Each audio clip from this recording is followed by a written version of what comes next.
Kita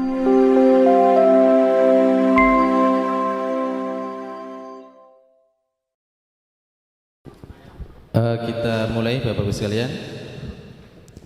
Bismillah. Assalamualaikum warahmatullahi wabarakatuh.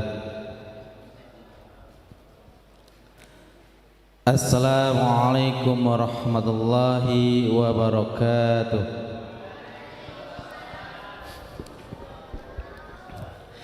Innal hamdalillah hamdan syakirin hamdan na'imin hamdan ni'ama wa yukafi mazidah.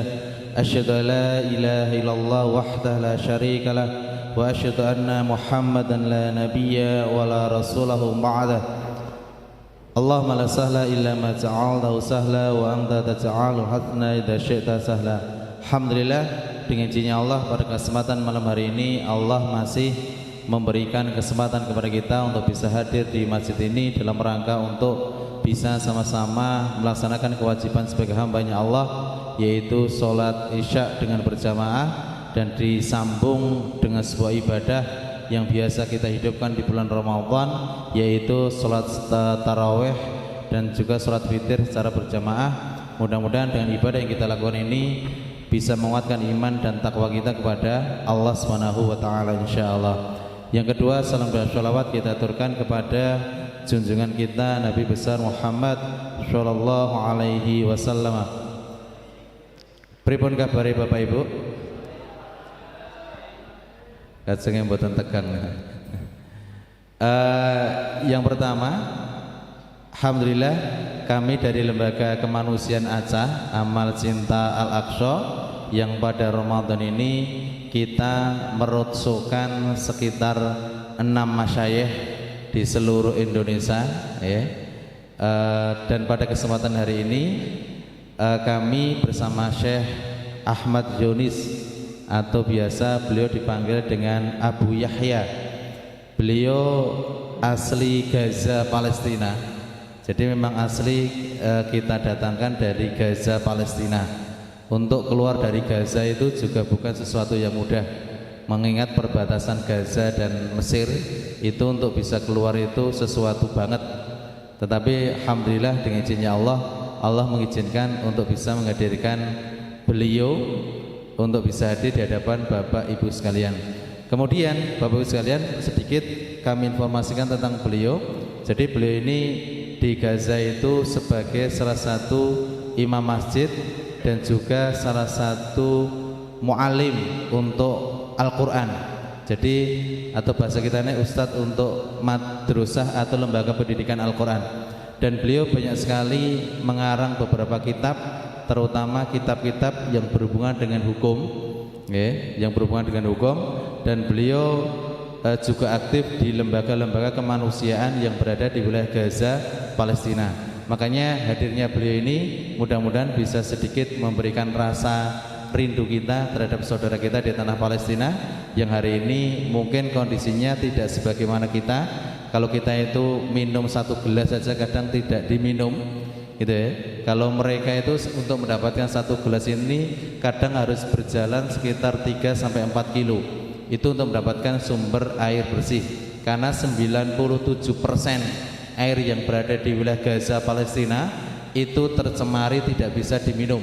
Jangankan diminum, dipakai wudhu itu mereka berpendapat tidak sah, karena limbahnya Israel itu di tepi-tepi perbatasan itu dialirkan ke wilayah Gaza, Palestina, sehingga merusak kandungan air yang berada di bawahnya Gaza, Palestina. Sehingga untuk bisa mendapatkan air bersih itu biasanya di story pakai tangki itu. Kemudian per rumah itu sedia tangki yang isinya sekitar 500-an mililiter itu di sekitar 500-an liter itu di story. Dan untuk satu dream itu mereka harus mengeluarkan uang sekitar 150-200 ribu. Masya Allah, ini berarti kalau kita itu berkah. Air wudhu aja dibuka kerane mancur sak jam ya oke-oke wae kalau kita wah. Kalau mereka itu jangankan kan keran, air yang mereka bersih, genah bersih itu cuma air yang mereka gunakan untuk konsumsi makanan. Itu beli seperti itu. Makanya biar nanti banyak informasi yang akan beliau sampaikan tentang kondisi sebenarnya bagaimana toh Palestina, bagaimana kok Gaza, terus bagaimana mereka kaum muslimin selama di bulan Ramadan ini. Nanti insya Allah akan beliau sampaikan langsung, yang beliau langsung dari Gaza, sehingga banyak informasi yang bisa kita dapatkan. Kepada beliau waktu dan tempat kami persilakan. Assalamualaikum warahmatullahi wabarakatuh.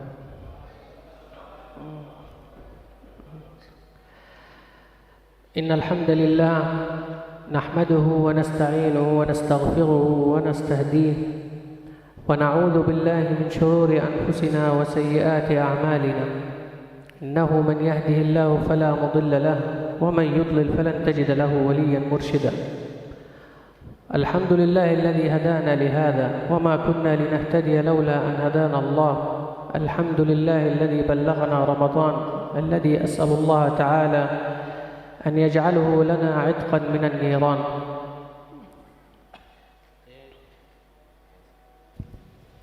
Yang pertama beliau menyampaikan, beliau mengucapkan ucapan tahmid atau biasa doa yang biasa kita baca sebelum kita berkhutbah. Yang kedua beliau mengucapkan salam dan sholawat kepada baginda Muhammad. Yang ketiga, alhamdulillah Allah SWT pada kesempatan malam hari ini mempertemukan kita dengan bulan Ramadan, bulan yang tentunya banyak ampunan di dalamnya, yang mudah-mudahan dengan bulan Ramadan ini bisa menjadikan kita menjadi para penghuni surga dan bisa menjauhkan kita dari nerakanya Allah SWT, insyaallah. Ayyuhal muslimun al-kiram, لو تأملتم في خلق الله أجمع ستجدون أن الله يختص ويصطفي من بين خلقه. فعندما اختار من الملائكة اصطفى الله جبريل عليه السلام، ومن البشر اصطفى الله الأنبياء، ومن الأنبياء اصطفى سيد المرسلين والخلق أجمعين محمد صلى الله عليه وسلم.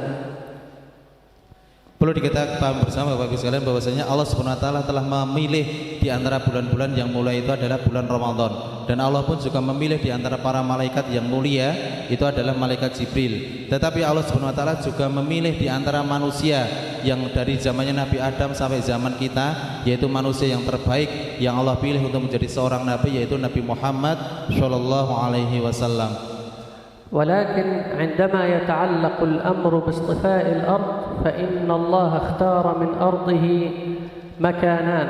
الأول هو بيت الله الحرام، أما الثاني فهو المسجد الأقصى المبارك وما حوله، لقول الله عز وجل: سبحان الذي أسرى بعبده ليلا من المسجد الحرام إلى المسجد الأقصى الذي باركنا حوله لنريه من آياتنا إنه هو السميع البصير. Kemudian dari kejadian itu kemudian Allah Subhanahu wa taala juga memilih masjid di antara masjid-masjid yang berada di seluruh dunia, yaitu ada dua masjid, yaitu Masjidil Haram dan juga Masjidil Aqsa. Yang kedua tempat tadi digunakan oleh baginda Muhammad SAW untuk melakukan Isra-nya, yang tersebutkan dalam sebuah ayat yang Allah mengatakan, Maha Suci Allah Subhanahu wa taala yang telah mengisrakan hambanya, yaitu Nabi Muhammad SAW dari Masjidil Haram ke Masjidil Aqsa. Dan Allah Subhanahu wa taala ketika berada di Masjidil Aqsa, Allah memberkahi tanah Masjidil Aqsa dan tanah-tanah yang berada di sekitar Masjidil Aqsa, dan itu adalah untuk menunjukkan tentang kemahakuasaannya Allah Subhanahu wa taala. Na'am ikhwani al-kiram, innahu al-Masjid al-Aqsa al-Mubarak ula al-Qiblatain wa thani al-Masjidain wa thalith al-Haramain al-Sharifain. فالمسجد الأقصى صلى إليه الرسول صلى الله عليه وسلم 13 سنة قبل الهجرة و18 شهرا بعد الهجرة. Kemudian perlu kita pahami bersama bahwasanya yang perlu kita pahami bahwasanya Masjidil Aqsa yang sekarang itu berada di bawah tekanan atau di bawah kendalinya Israel, itu adalah merupakan kiblat pertama umat Islam. Jadi sebelum Masjidil Haram yang kita gunakan kiblat pada hari ini, dulu kiblat pertama umat Islam adalah Masjidil Aqsa. Kemudian yang kita pahami bahwasanya Masjidil Haram, Masjidil Aqsa ini adalah salah satu masjid yang diperintahkan untuk dikunjungi oleh segenap kaum muslimin setelah Masjidil Haram. Kemudian ada 3 masjid yang Allah berkahi.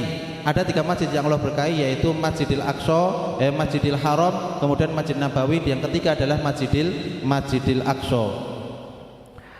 فهو ثاني المسجدين الذي وضع على الأرض، حيث قال الرسول صلى الله عليه وسلم عندما سئل عن أول بيت وضع للناس قال المسجد الحرام، ثم سئل ثم أي؟ فقال المسجid al-Aqsa al-Mubarak wa bainahum 40 sana.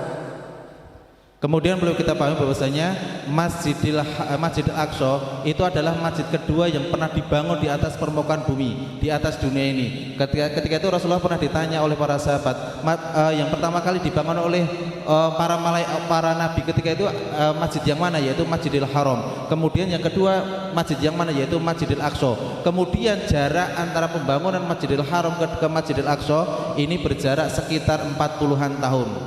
نعم إخواني، إنها أرض فلسطين المباركة، هي أرض مهبط الديانات السماوية جمعاء ومجمع الرسل أجمعين، حيث صلى رسول الله صلى الله عليه وسلم بكل الأنبياء في ساحات المسجد الأقصى المبارك. Kemudian perlu kita paham bersama bahwasanya secara otomatis karena Masjidil Aqsa ini banyak sekali sejarahnya dan banyak sekali kisah-kisah kemuliaannya, maka Masjidil Aqsa itu adalah salah satu masjid yang diberkahi oleh Allah Subhanahu wa taala. Dan di Masjidil Aqsa inilah Nabi Muhammad SAW pernah melakukan sholatnya sebelum Rasulullah melakukan Isra-nya dari Masjidil Aqsa ke Sidratul Muntaha. Dan di masjid ini pula dan di sekitar wilayah Palestina banyak sekali para nabi-nabi yang Allah turunkan dan mereka sholat di dalam Masjidil Aqsa. لذلك هي أرض صراع دائم بين الحق والباطل. قال رسول الله صلى الله عليه وسلم لا تزال طائفة من أمتي على الحق ظاهرين لعدوهم قاهرين لا يضرهم من خالفهم ومن حاربهم ثم سئل وهم في رباط إلى يوم الدين ثم سئل أين هم يا رسول الله؟ قال في بيت المقدس وأكناف بيت المقدس. Kemudian perlu kita paham bersama, nanti Bapak Ibu sekalian, di generasi akhir zaman ini mereka adalah orang-orang yang semuanya mungkin mereka adalah menjadi orang-orang yang sukanya mengejar dunia. Tetapi di akhir zaman itu akan tetap ada sebuah generasi yang mereka zahirina alal haq, yang mereka tetap menampakkan di atas kebenaran. Mereka berjihad di jalan Allah Subhanahu wa taala dan mereka semua tidak akan pernah takut dengan hinaan yang dilakukan oleh orang-orang yang suka menghina. Baik hinaan tadi datang dari kaum muslimin itu sendiri maupun hinaan tadi datang dari musuh-musuhnya Allah Subhanahu wa taala. Kemudian dan mereka orang-orang yang semacam ini akan tetap ada sampai nanti hari kiamat.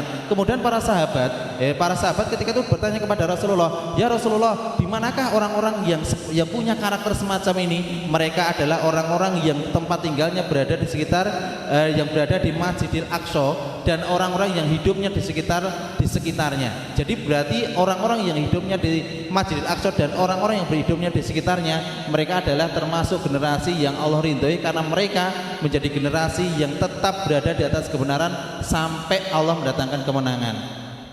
وقد شرف الله أهل فلسطين بشرف السكن بالقرب من المسجد الأقصى، فأهل فلسطين عامة يعانون الويلات من ظلم المحتلين بشكل دائم، وبشكل خاص مدينة القدس والمسجد الأقصى وقطاع غزة الصامت.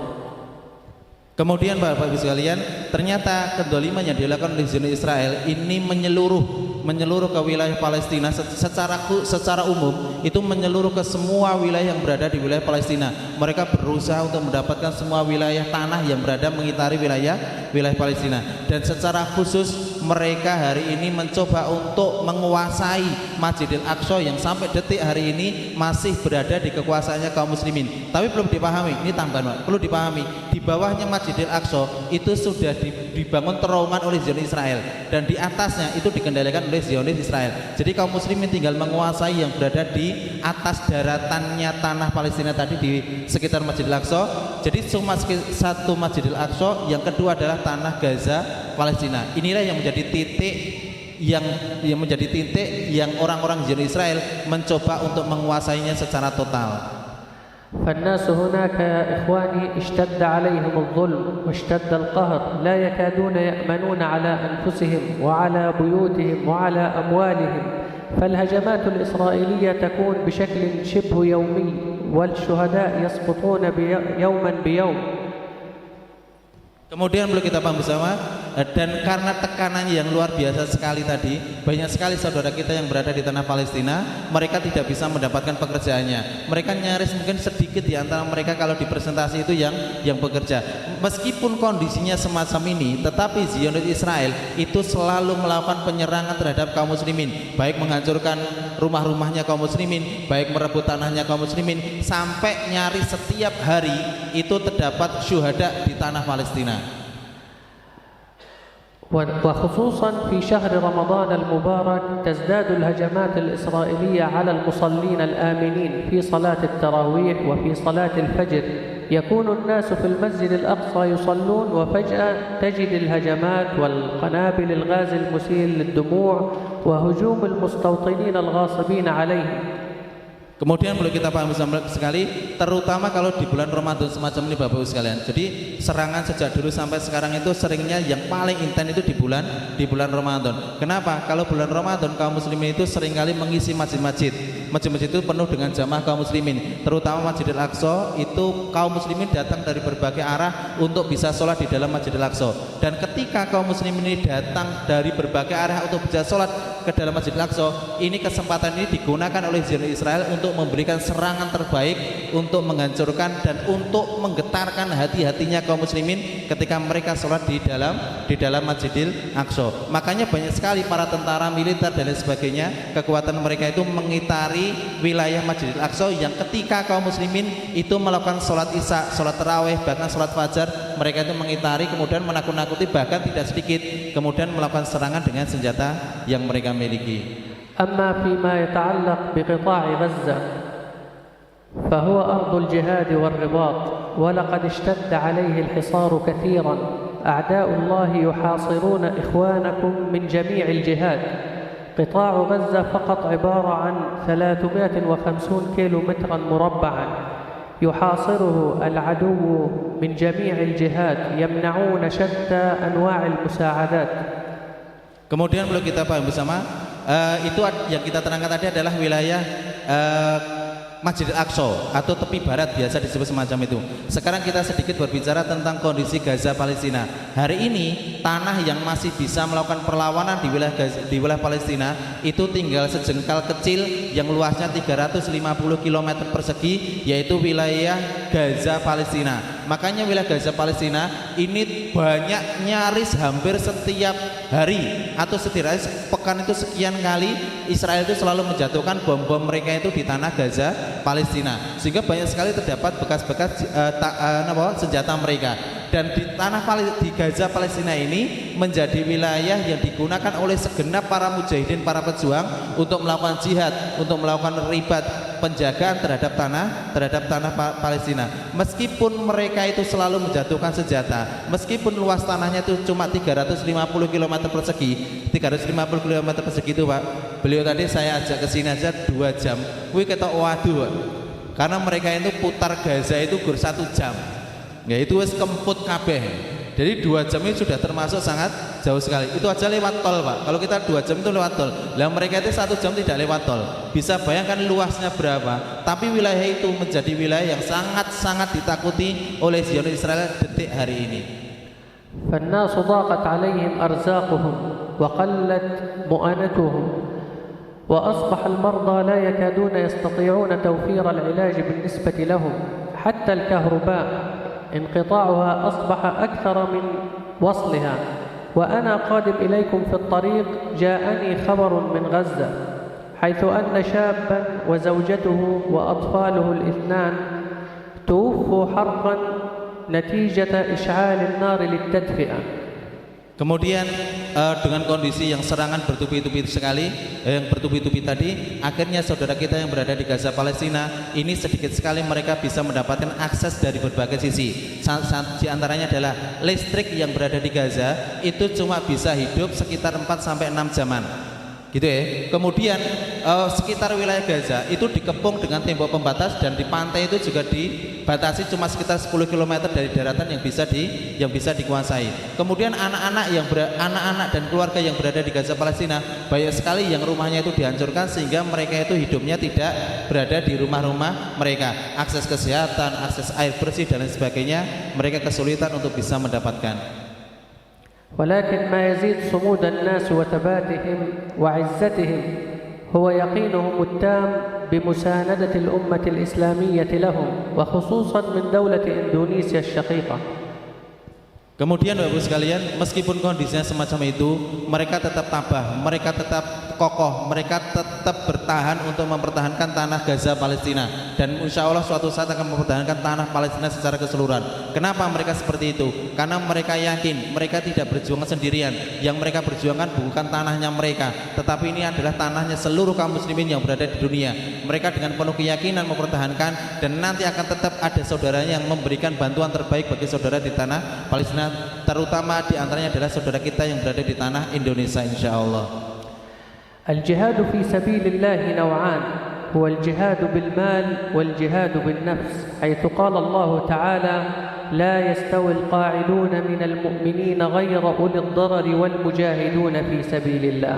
Faddala Allah al-mujahiduna bi amwalihim wa anfusihim 'ala al-qa'idina darajatan wa kullan wa'ada Allah al-husna. Ay anna صحيح أن الله أكرمنا بالجهاد في سبيل الله بالنفس، ولكن الكرم الأكبر هو جهاد المال إن شاء الله. Kemudian dalam supaya dinyatakan bahwasanya Allah Subhanahu wa taala ketika melihat kondisi semacam ini diperintahkan untuk melakukan jihad di jalan Allah Subhanahu wa taala. Dan jihad perlu kita pahami bersama bahwasanya ada dua cara. Satu jihad dengan jiwanya, yang kedua adalah jihad dengan hartanya. Jihad dengan jiwanya berarti mereka orang-orang yang secara fisik itu berada di dekat wilayahnya musuh. Mereka inilah yang mempunyai tanggungan untuk melakukan jihad secara fisik.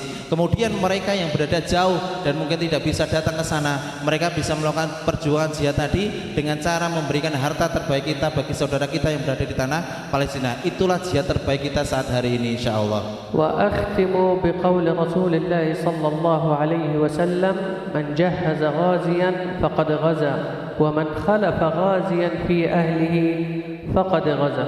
Sadaqa Rasulullah sallallahu alaihi wasallam. Wa barakallahu fikum. Kemudian beliau menutup perkataannya dengan sebuah hadis dari Rasulullah SAW, bahwasanya Rasulullah pernah mengatakan barang siapa yang pernah punya keinginan untuk melakukan jihad di jalan Allah Subhanahu wa taala, tetapi secara fisik belum pernah tersampaikan, maka faqad goza, maka orang yang semacam ini dia sudah ditulis sebagai orang yang berjuang di jalan Allah Subhanahu wa taala. Makanya setidaknya yang kita lakukan adalah meskipun tidak bisa secara fisik, tetapi dengan kelebihan apa yang Allah amanahkan kepada kita bisa kita gunakan berjuang di jalan Allah Subhanahu wa taala, insyaallah. Sedikit mungkin yang beliau sampaikan pada kesempatan malam hari ini. Kemudian Bapak Ibu sekalian, sedikit kami sampaikan bagaimana kondisi saudara kita yang sebenarnya ini yang berada di tanah Gaza Palestina. Apakah mereka ini juga seperti sebagaimana yang kita rasakan hari ini, bisa makan nikmat dan lain sebagainya, buka sahur saja kadang sisa, Pak ya? Jadi kalau pada sahur itu buka kekep itu jauh panganan, atau kalau seandainya buka itu sampai tidak dimakan. Apakah seperti itu kondisi saudara kita yang berada di Gaza Palestina?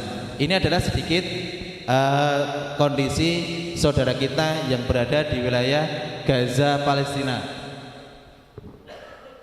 Ngapunten ini karena temboknya lengkok-lengki ya.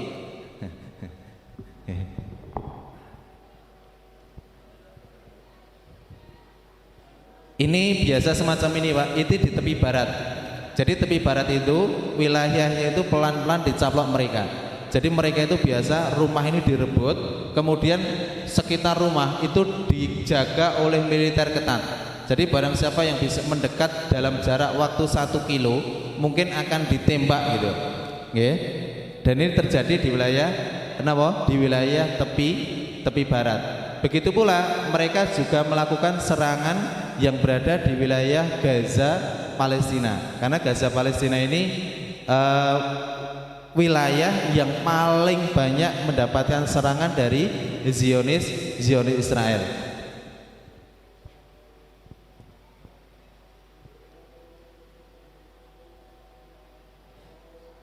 Kalau ini di Masjidil Aqsa, Pak. Jadi kalau ini Ramadan nih biasanya terjadi ngeten iki. Jadi kalau Ramadan itu orang-orang pada sholat, mereka itu kesempatan untuk menggetarkan rasa takutnya di hati kaum muslimin untuk mendatangi Masjidil Aqsa ini dengan cara apa? Mereka melakukan serangan yang membabi buta, Pak. Ini terjadi sekitar 2 Ramadan yang kemarin. Dan ini kata beliau Syekh Abu Yahya ini, beliau mengatakan ini termasuk kejadian terdahsyat. Karena pasca Zionis melakukan serangan ke Masjidil Aqsa ini, kemudian setelah itu dari Gaza itu mengeluarkan ultimatum untuk menghentikan kebiadaban Zionis itu dengan meluncurkan beberapa rudal ke tanah Zionis Israel. Tetapi balasan mereka apa? Balasan mereka itu lebih dahsyat, Pak. Mereka justru menghasilkan gedung-gedung tingkat yang tinggi itu rata dengan tanah, termasuk gedung-gedung yang memberitakan tentang sumber informasi kepada dunia itu mereka ratakan dengan tanah. Bisa dilihat, jadi Masjidil Aqsa itu meskipun sholatnya kaum muslimin itu bisa maksimal yang datang, tetapi dijaga ketat oleh mereka, Pak. Dijaga ketat oleh mereka sehingga akhirnya sholatnya tidak jadi sholat.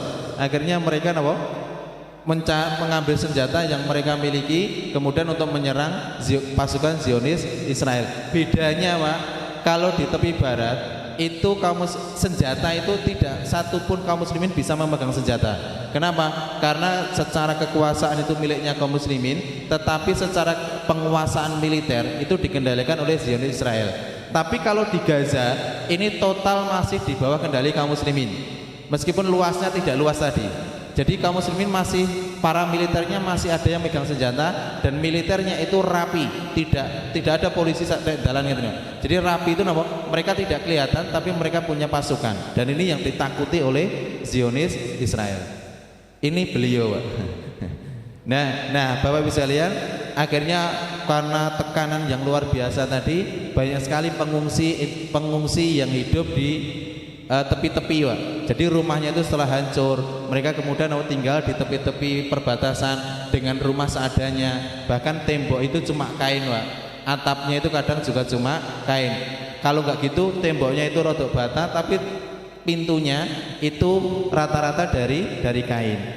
Dan karena air itu susah sekali di sana, Pak, untuk mendapatkan air bersih itu susah sekali. Makanya kita itu punya program untuk pengadaan air bersih, program pengadaan air bersih. Jadi per rumah itu sekitar per rumah itu hidupnya itu sekitar 7 sampai 12 orang, Pak. Jadi kalau jenengan kok di sini punya anak loro wis usrek susah ngature gitu. Kalau di sana itu anak itu sekitar 6 sampai 12-an anak satu ibu. Siap mboten, Mbak? Besok punya anak 12. Mang tangannya. Jadi anaknya itu 7 sampai 12-an anak. Dan satu ruangan yang ukurannya tidak besar tadi kadang dihuni sekitar 10 sampai 12 bahkan lebih orang yang berada di dalamnya. Padahal itu cuma ruangan untuk semacam pengungsi, Pak. Coba ini dilihat, Pak. Saking pengungsinya banyak sekali, niku mobil itu sampai tidak bisa masuk, Pak, untuk setor air. Akhirnya selang itu bisa ditarik 25 meter 50 meter dari jalan tangki tadi masuk ke dalam gang, sehingga tekanannya sulit. Ini contoh, Pak. Jadi satu tangki gini kita mencoba untuk disediakan satu keluarga dan orang-orang yang berada di sekitarnya untuk persediaan air bersih. Kenapa? Karena air yang berada di bawah itu jelas tidak bisa dikonsumsi. Makanya kalau seandainya kok tidak disetori air dalam waktu 1 pekan, itu bisa jadi banyak sekali yang mereka kewalahan, Pak, tidak bisa bertahan hidup. Makanya sumber air bersih semacam ini sumber utama untuk mereka. Masya Allah. Makanya ini bagaimana ini program Soleh ini bisa menjadi program kita bersama. Kita berikan yang terbaik bagi mereka dan kita bantu dengan harta terbaik yang Allah titipkan atau Allah amanahkan kepada kita semuanya. Bisa dilihat, Pak. Jadi di sana itu sampai tidak bisa didapatkan sampai tidak bisa didapatkan tanah longgar. Kenapa? Karena sudah tidak mampu untuk membangun bangunan yang tinggi, Pak. Harga makanan itu super mahal. Contoh, Pak, gas 3 kilo kalau di kita itu 20.000, di sana itu bisa mencapai 350.000. Semen satu sak itu 50.000, di sana itu bisa sampai 350 atau sekitar satu sak itu sekitar 500-an ribu, maaf. Jadi satu sak itu sekitar 500-an ribu. Akhirnya orang-orang sana itu jarang yang masak itu pakai gas.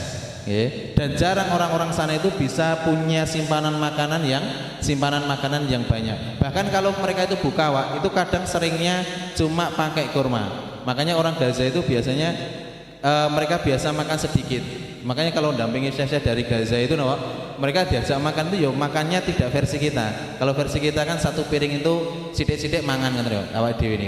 Kalau mereka itu sedikit sekali makannya. Kenapa? Karena mereka terbiasa dengan kondisi yang seperti itu. Makanya kita punya beberapa program bagus sekalian.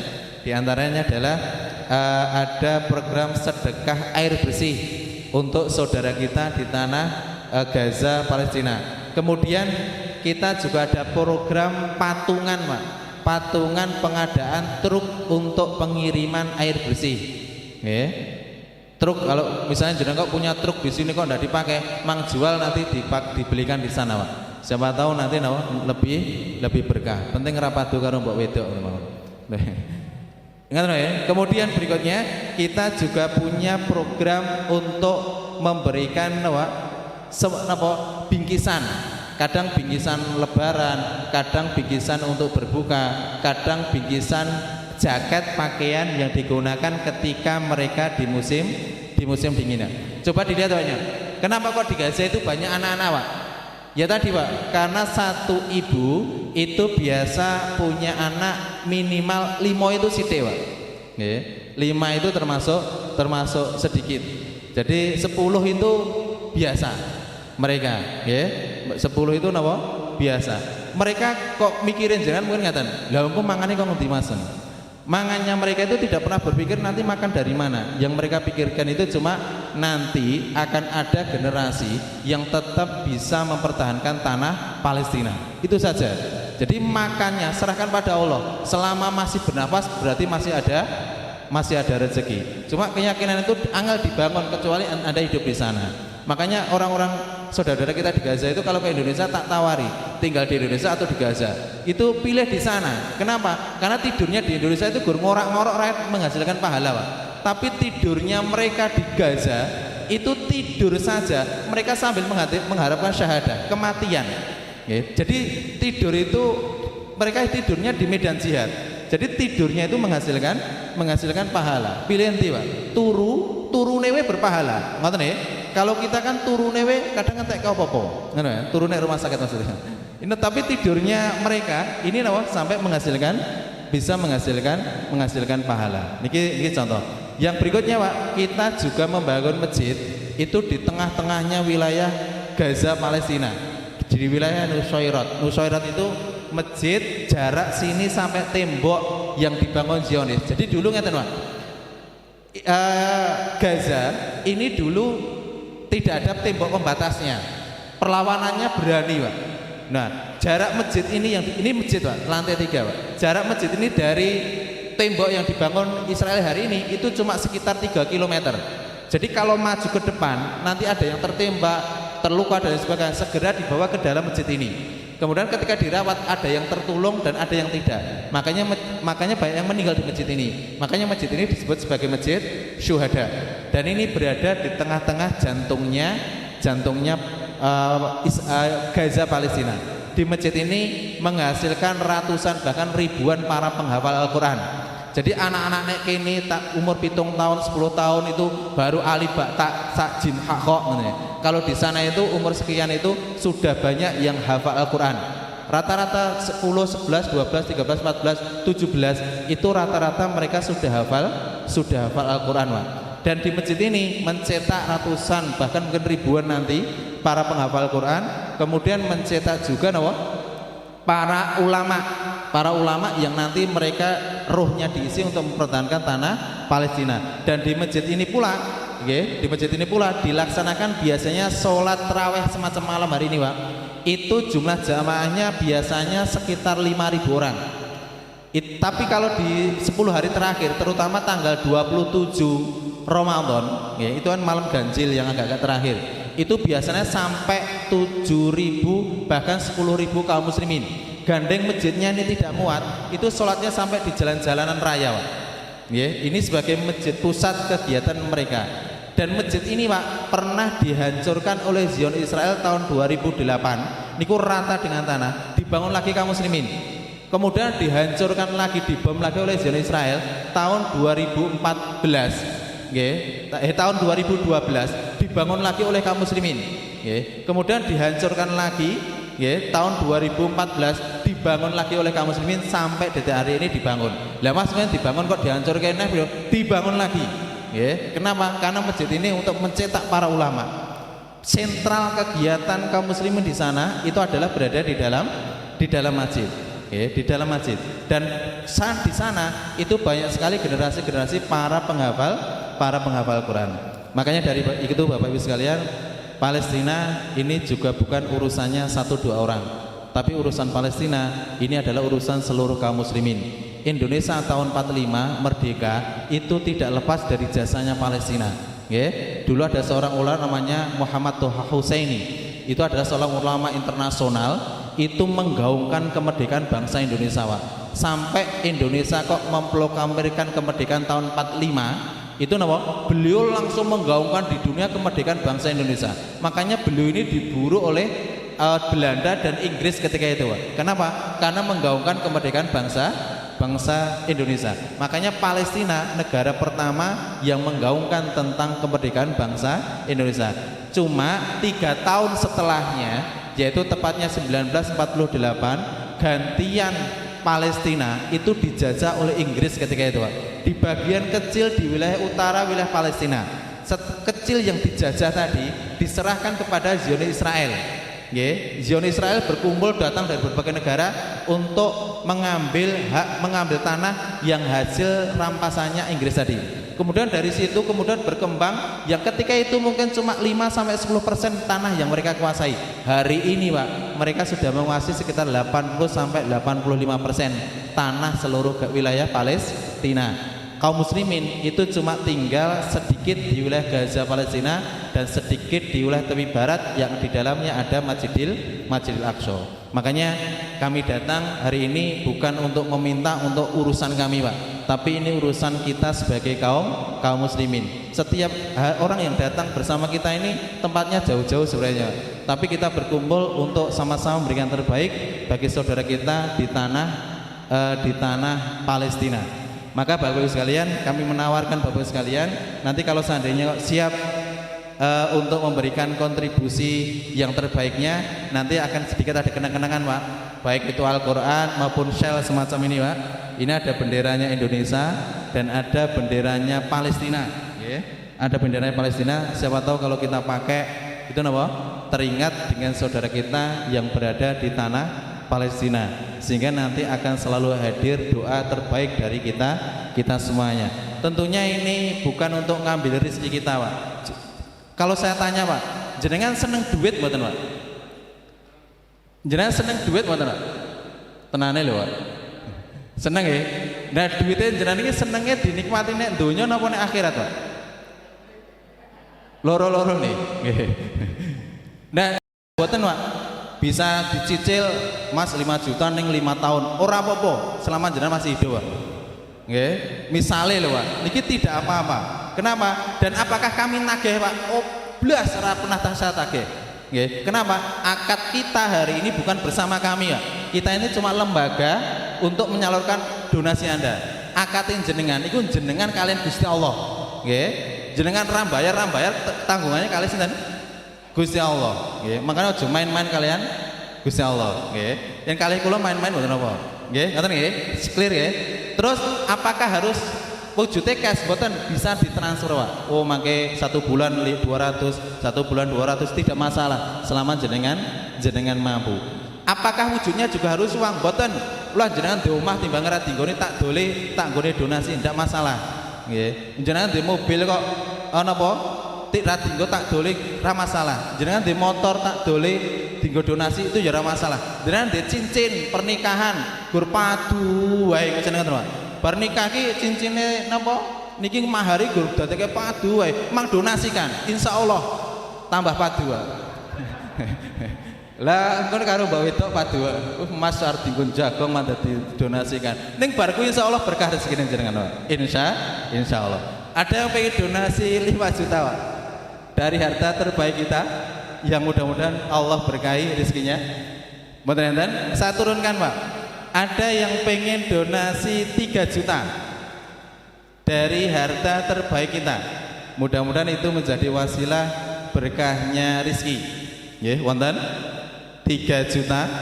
3 juta kalau gajinya jenengan kok 10 juta, kuwi ya gur 30%, Pak. Nggih. Ning gajinya jenengan kok 3 juta, berarti ya 100% jenengan donasikan, Pak. Ning gajinya jenengan kok 1 juta, berarti 300% jenengan donasi, Pak. Neng jenengan kok ngajar pondok gajinya gur 500.000, berarti 600% jenengan berdonasi, Pak. Nggih. Itu tinggal nunggu tintike, Pak. Bapak duitnya kabeh didonasikan. Ngoten nggih. Wonten yang donasi 3 juta dari harta terbaik kita. Kayak para sahabat niku lho, kalau menyambut donasi, Pak, ya. Rasulullah itu pernah nawari para sahabat. Ketika itu adanya cuma beberapa sahabat. Niku siapa yang mau donasi untuk perang ketika itu, Pak? Para sahabat udah mulai, Pak. Umar niku nganggep aku nggak mesti akeh dhewe ngono. Kekayaannya Umar pinten, Pak? Kekayaannya Umar itu sekitar Umar itu punya properti jumlahnya 70.000 properti. Itu yang diduitke ketika 1 dinarnya itu 1,2 juta. Propertinya Umar bin Khattab itu sekitar 11,2 triliun. Sampe tadi kan pernah mboten sik nyekel duit 11,2 triliun. Don, jangankan nyekel ngawaske wae dereng. 11,2 triliun. Hasilnya Umar bin Khattab dalam waktu 1 tahun niku bisa mencapai 4,6 atau 4,7 triliun, Pak. Bisnisnya Umar bin Khattab. Tapi Umar bin Khattab ini ketika ditawari Rasulullah, siapa yang kalian mau donasi di jalan Allah? Umar niki mikir, aku engko paling oke. Ketika ketemu Rasulullah, Umar kamu donasinya berapa? Beliau mensedekahkan separuh dari hartanya untuk di jalan Allah Subhanahu wa taala. Ketika itu aku paling oke. Ternyata Abu Bakar ditanya, "Lah Abu Bakar kamu apa?" Beliau semua hartanya diinfakkan di jalan Allah Subhanahu wa taala. Rasulullah sampai kaget. Lah sih mbok tinggal iki anak bojomu apa? Beliau cuma menjawab, "Allahu wa rasuluh." Allah dan Rasulnya. Nggih. Jenengan pengen meniru Umar di motor siji tinggal di potong separuh. Jenengan pengen kabeh motore mulih rasa digawa. Misalnya ngoten. Siap? Rane jawab mboten napa. Berarti rahasia. Ngoten nggih, ada yang pengen donasi 3 juta, Pak, dari harta terbaik kita. Wonten? Biar nanti syekhnya memakankan. Beruna? Oh, udah. Saya turunkan. Nanti santri biasanya paling bawah banyak, Pak. Tenang mawon, santri ini meneng-meneng wis mengke, Mbak. Nggih, Pak. Kula ngapunten, kula nggih mudir pondok, Pak. Santriwati nggih. Mbak, mungkin jenengan yang mulai itu biasanya sik ketoke ngeki fitrah akeh mang tekoni kabeh. Dikumpulke nggo donasi di jalan Allah Subhanahu wa taala. Berkah rezekine, Pak. Wah, nggih. Siap? Ora yakin. Nanti yakinnya setelah sampai rumah. Ada yang pengen donasi 2 juta dari harta terbaik kita. 2 juta, wonten? Bapak Ibu sekalian, 2 juta. Ada mikir ndak apa-apa mikir ning ngapunten aja kokean mikir 2 juta ada, saya turunkan 1,5 juta 1,5 juta dari harta terbaik kita. Wonten Bapak Ibu yang pengen donasi di jalan Allah 1,5 juta untuk program soleh bagi saudara kita yang berada di tanah Palestina. Wonten? Boten saperkewo, karena satu orang yang memancing orang lain untuk melakukan amal soleh, pahalanya lebih besar daripada yang lainnya. Innamal a'malu binniyat itu Syekh Utsaimin menjabarkan jawasul idharil amal liyaqtadiyan nasubi. Boleh menampakkan amal di hadapan orang lain dalam rangka memancing yang lainnya biar ikut melakukan amal yang sama. Niatnya niku. Wonten? Ada yang ingin donasi 1,5 juta dari harta terbaik kita. Saya turunkan, Pak. Mudah-mudahan ini sudah masuk yang ada. Ada yang ingin donasi 1 juta dari harta yang Allah amanahkan kepada kita? Wonten 1 juta. Masya Allah ibu, ini santriwati. Santriwati no ustazah? Oh iya, Masya Allah, ada santriwati. Allah Akbar, Allah Akbar. Ini ada 1 ustazah no santri? Oh santri.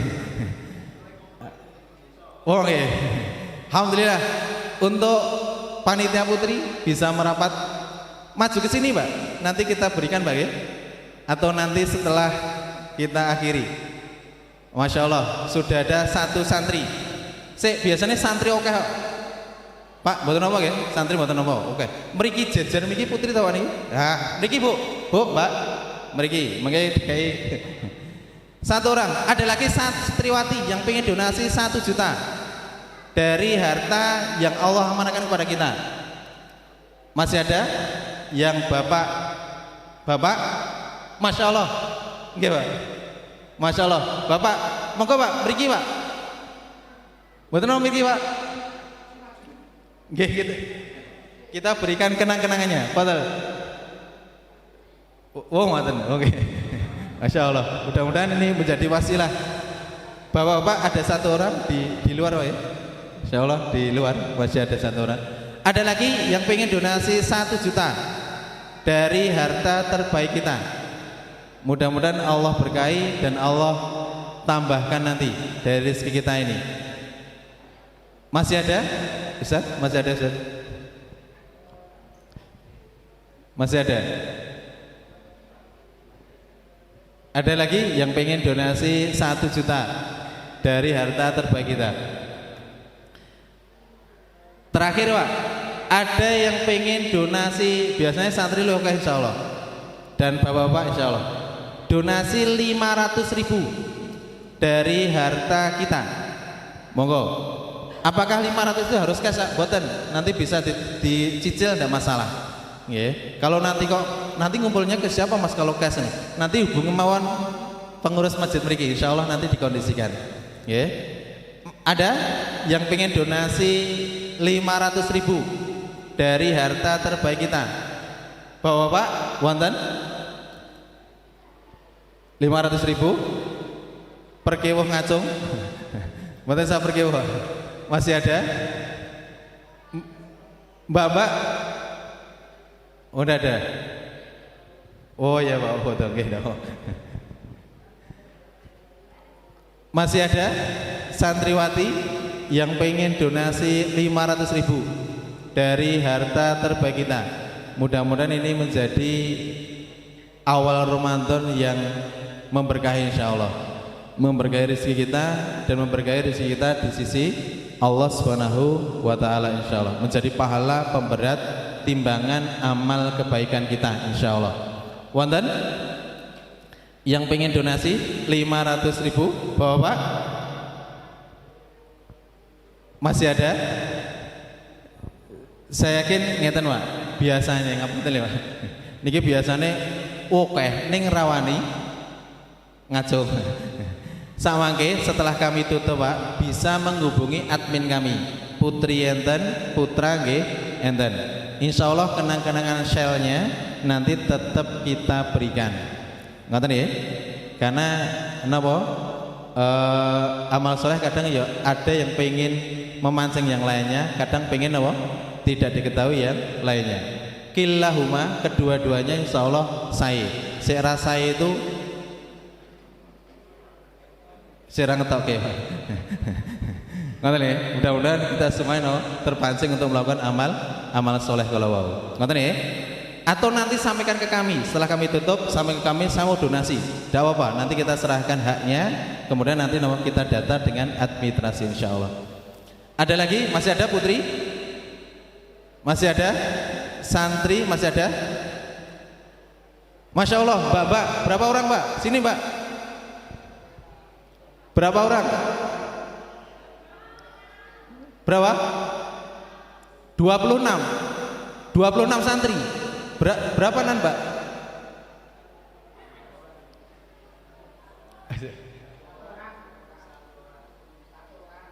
Satu orang. Berapa? 26.500.000 gitu atau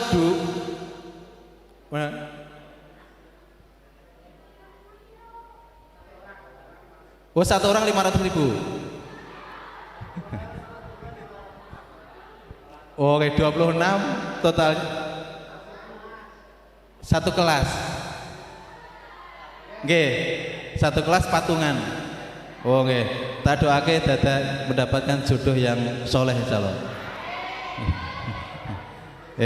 Udah. Lah kan diamini sakmene mbane kan enek sik terkabulkan. Nggih, Pak. Bapak kalau mendapatkan jodoh yang soleh kah bahaya, Pak. Yo jodohnya harus soleh jenengan. Gitu ya. Itu aja mungkin yang kami sampaikan Bapak Ibu sekalian. Saya yakin banyak karena kemarin kita pernah Pak ngeten iki sok event iki sing ngajeng gorong loro telu Pak. Tapi 2-3 orang tadi sudah memancing jamaah lainnya melakukan amal soleh tadi. Banyak setelah ditutup banyak sekali yang mendatangi kita. Mudah-mudahan ini terjadi di malam hari ini dan menjadi berkahnya rezeki kita di awal Ramadan ini insya Allah. Sebelum kita akhiri, kita tutup dulu dengan doa yang akan disampaikan oleh beliau Syekh Abu Yahya insyaallah.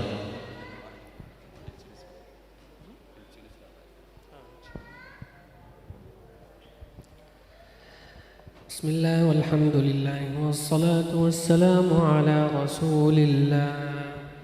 Allahumma salli ala sayyidina Muhammadin fil awwalin وصل على سيدنا محمد في الآخرين وصل على سيدنا محمد في كل وقت وحين اللهم ارزقنا القناعة اللهم حببنا في صلاة الجماعة اللهم احشرنا يا ربنا مع النبي المصطفى صاحب الشفاعة اللهم إنا نعوذ بك من علم لا ينفع ومن قلب لا يخشع ومن نفس لا تشبع ومن دعاء لا يسمع اللهم إنا نسألك علما نافعا وقلبا خاشعا ولسانا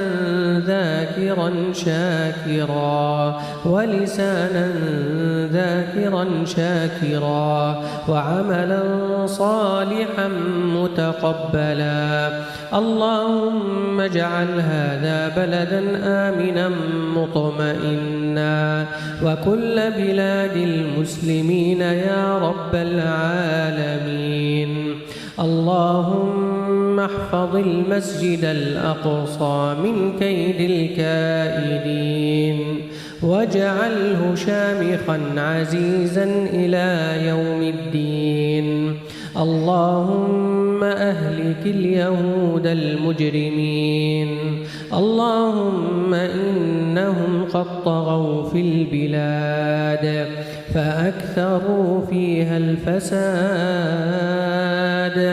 فصب عليهم يا ربنا من عندك سوط عذاب اللهم ارزقنا شهادة على أبواب المسجد الأقصى أو ارزقنا صلاة فيه يا رب العالمين اللهم فرج هم المهمومين ونفس كرب المكروبين واقض الدين عن المدينين واشف مرضانا ومرضى المسلمين برحمتك يا أرحم الراحمين اللهم آتنا في الدنيا حسنة وفي الآخرة حسنة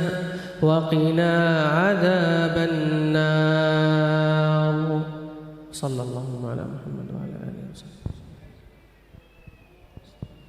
Demikian tadi tausiah yang beliau sampaikan dan doanya, mudah-mudahan bisa meningkatkan iman kita kepada Allah SWT, dan selalu doakan saudara kita yang berada di tanah Palestina agar Allah SWT memberikan kemerdekaannya dengan segera, dan kita semuanya bisa sholat di dalam Masjidil Aqsa dengan visa Palestina. Kalau hari ini kalau jalan ke Palestina itu visanya Israel, ya. Tapi kalau suatu saat mudah-mudahan Allah memberikan kemerdekaan kepada tanah Palestina dan kita bisa sholat di dalamnya. Dan kemudian Bapak sekalian, saya sampaikan saya ulangi lagi, bagi yang tetap pengen donasi setelah ini nanti bisa menghubungi kami panitia yang memakai rompi aca, ya. Ini bisa dihubungi baik akhwat maupun ikhwan. Mudah-mudahan itu menjadi wasilah berkahnya rezeki kita di awal bulan Ramadan ini. Kemudian nanti kalau mau foto dan sebagainya nanti setelah kami akhiri insyaallah. Ngoten kata klien-klientatur nyuwun ngapunten, kita akhiri dengan doa kafaratul majelis. Subhanakallahumma wa bihamdika asyhadu an la ilaha illa anta astaghfiruka wa atubu ilaik. Akhiru da'wana assalamualaikum warahmatullahi wabarakatuh. وفق من جاءك يسعى